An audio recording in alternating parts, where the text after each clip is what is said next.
हालांकि अजान भी दम है। अजान, जब जिस बीमारियों में तुम रुलते फिरते हो ना, जाओ रोज़ाना गौर से अजान को सुनना शुरू कर दो, अल्लाह के फजल से तुम्हें शिफा होगी। अल्लाह के नबी सल्लल्लाहु अलैहि वसल्लम ने फरमाया, शयातीन भागते हैं जब मुअज्जिन अल्लाहु अकबर कहता है, पादता हुआ भागता है, पादता हुआ उसकी हवा खारिज होती है, वो भागता है,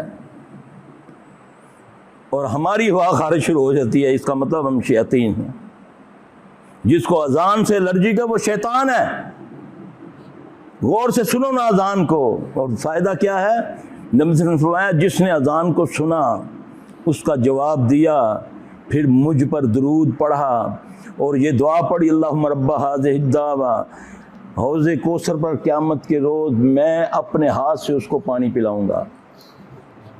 ये अजर, इतना बड़ा अजर और फ़ायदा दुनिया में।